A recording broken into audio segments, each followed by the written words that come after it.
दुनिया भर में नस्ल कुशी की रोकथाम के लिए सरगर्म अमल तंजीम जीनोसाइड वॉच के बानी सदर ग्रेगरी स्टेंटन ने भारतीय मुसलमानों की ज़बूहाली को मंजर आम पर लाते हुए उनके बड़े पैमाने पर मुनज़्ज़म कत्लेआम का खदशा जाहिर किया है।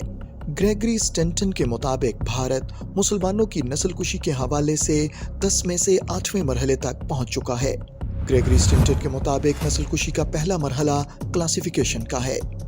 भारतीय मुआशरे पर नजर डालें तो हमें मजहबी बुनियादों पर तफरीक बहुत नुमायां दिखाई देती है। हिंदू इंतहा पसंद अक़लियतों खासतौर पर मुसलमानों के खिलाफ जहरीला प्रोपेगेंडा करते हैं, जिसके बायस अक़लियतों बिलखुसूस मुसलमानों को मुआशरे में मजहबी तफरीक का बड़े पैमाने पर सामना है। दूसरा मरहला सिंबलाइजेशन है।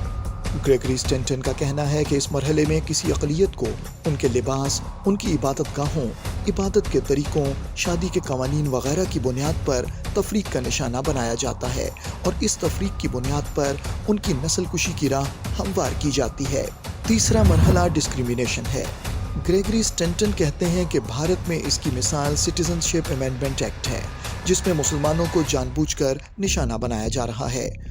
इस कानून का मकसद कम से कम 30 लाख मुसलमानों को भारत से निकाल बाहर करना है। चौथा मरहला डिह्यूमनाइजेशन का है। इस मरहले में किसी अक़लियत या ग्रोह को इंसानियत का दर्जा देने से भी इनकार कर दिया जाता है और इससे ताल्लुक़ रखने वाले अफराद को जानवरों, कीड़े मकोड़ों या बीमारियों से तशबीह दी जाती है।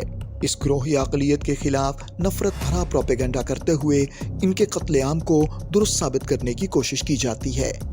ग्रेगरी स्टेंटन कहते हैं कि इस मरहले की मिसाल भारत के होम मिनिस्टर का मुसलमानों को दीमक से तशबीह देने का शर्मनाक बयान है। पांचवा मरहला ऑर्गेनाइजेशन है। इस मरहले में रियासती सरपरस्ती में इंतहा पसंद तंजीमों को कत्लेआम के लिए तैयार किया जाता है। ग्रेगरी स्टेंटन का कहना है कि भारत में RSS जैसी इंतहा पसंद तंजीमें अक़लियतों बिलखुसूस मुसलमानों के खिलाफ मैदान में हैं। ग्रेगरी स्टेंटन कहते हैं कि भारतीय वज़ीर आज़म नरेंद्र मोदी का ताल्लुक भी इंतहा पसंद तंजीम RSS से है और जब वो भारतीय रियासत गुजरात के वज़ीर आला थे तो हज़ारों मुसलमानों का कत्लेआम किया गया। नरेंद्र मोदी ने इस मामले में खामोशी इख्तियार किए रखी, बल्कि ये शवाहिद भी मौजूद हैं कि गुजरात में मुसलमानों का कत्लेआम सरकारी सरपरस्ती में किया गया। ग्रेगरी स्टेंटन कहते हैं कि कश्मीरी मुसलमानों की नस्ल कुशी के लिए बड़ी तादाद में भारतीय फोर्सेस मकबूजा जम्मू और कश्मीर में मौजूद हैं और रियासत की खुसूसी हैसियत को ख़त्म कर दिया गया है। छठा मरहला पोलराइजेशन है। इस मरहले में किसी अक़लियत या ग्रुप की नस्ल कुशी की राह हमवार करने के लिए बड़े पैमाने पर मीडिया के जरिए झूठा प्रोपेगेंडा किया जाता है। ग्रेगरी स्टेंटन के मुताबिक भारत में मुसलमानों के खिलाफ लव जिहाद के नाम पर बड़े पैमाने पर झूठा प्रोपेगेंडा किया जा रहा है और तब्दीली मजहब के खिलाफ कवानीन बनाए जा रहे हैं। सातवां मरहला प्रेपरेशन है। इस मरहले में नस्ल कुशी के लिए तैयारियों को मुकम्मल किया जाता है।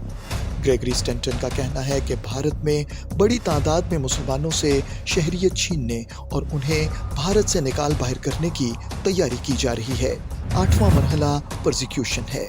ग्रेगरी स्टेंटन के मुताबिक आज भारत में गिरजाघरों और मसाजिद पर हमले किए जा रहे हैं। मुसलमानों को गिरफ्तार किया जा रहा है, मुसलमानों पर सरेआम तशद्दुद किया जाता है और उन्हें कत्ल कर दिया जाता है। कश्मीरी मुसलमानों को जुल्म सितम का निशाना बनाया जा रहा है। ग्रेगरी स्टेंटन कहते हैं कि अगला मरहला एक्सट्रीमिनेशन का है, जिसमें सरकारी सरपरस्ती में इंतहा पसंदों के ग्रोह बड़े पैमाने पर कत्लेआम करते हैं। डॉक्टर ग्रेगरी ने खदशा जाहिर किया है कि भारत में बड़े पैमाने पर मुसलमानों का कत्लेआम किया जा सकता है। इन हालात में आलमी बरादरी और इंसानी हुकूक के अलमबरदारों की ये जिम्मेदारी है कि वो भारतीय अक़लियतों बिलखुसूस मुसलमानों को हिंदुत्व दहशतगर्दी से बचाने के लिए अमली इक़दामात करें।